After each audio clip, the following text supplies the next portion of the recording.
Cancer. That word strikes fear in most of us. I have not had cancer, but many around me have.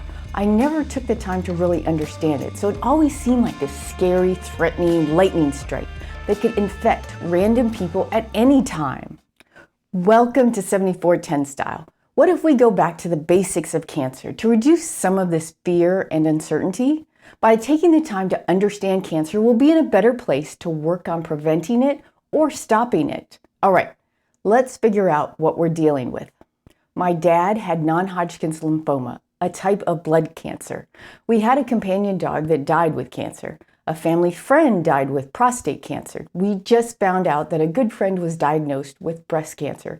Cancer feels like a looming deadly storm around us and about to strike at any moment. Actually, 1 in 2 men and 1 in 3 women will develop cancer. In 2020, there were over 17 million people living with cancer. The top cancers in the U.S. are breast, lung, prostate, colon, and rectal and blood.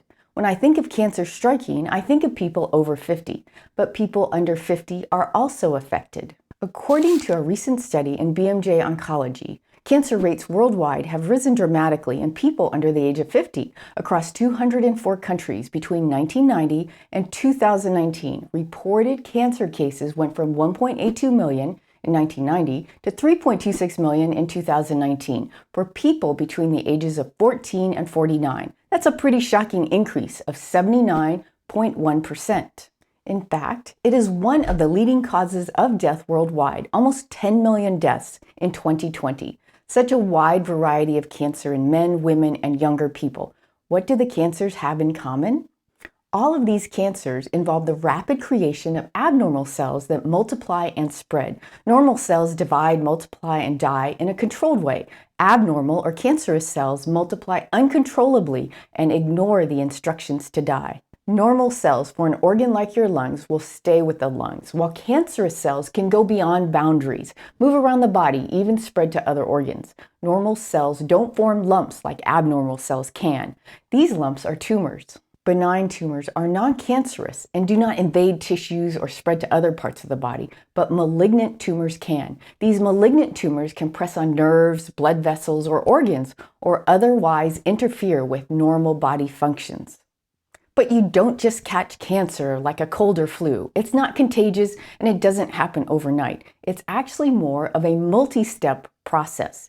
Initiation, the first step, can happen in minutes. Say you're a smoker or around a smoker. Tobacco smoke has more than 7,000 chemicals, many poisonous. About 70 are known to cause cancer. These carcinogens flow into your lungs when you inhale the smoke. Most carcinogens by themselves don't initiate the cancer process. Enzymes interacting with carcinogens can produce dangerous byproducts. These can bind to the cell's DNA, mutating it and damaging it. Most times, the body simply repairs or removes the damaged DNA. But imagine a heavy smoker and the number of times that these carcinogens are inhaled into the lungs. There are more opportunities for the DNA to be damaged. And if at any time the damaged DNA are in place while the cells are dividing, this genetic mutation is passed on to all the newly formed cells. Initiation is complete, the environment is ready for cancerous cells to grow, but it hasn't happened yet. The second step, promotion, takes many years for humans. Those newly formed clusters of cancerous cells continue to multiply into bigger and bigger masses in the lungs, maybe resulting in coughing or shortness of breath for no apparent reason. But the amazing thing is that this part of the process is actually reversible. To grow, the early cancer growth has to be fed the right nutrients. Some nutrients promote cancer growth and others slow or stop the growth. Is it too obvious to say that we should stop eating and drinking the foods that promote cancer growth? More on this in a minute. The last step is progression, when the cancer tumor cells leave the initial site and move to other nearby or distant areas. The tumor is considered malignant and the cancer has metastasized. It may spread to lymph nodes, bones, even the brain or liver. Metastasis is the main cause of death from cancer. The good news is that there are ways to turn off cancer in the first 2 steps, even though we are probably exposed to some level of carcinogens every day of our lives. Animal studies on a carcinogen and protein amount show that when comparing a 5% and a 20% animal-based protein diet, the 5% protein diet dramatically decreased cancer initiation by several methods.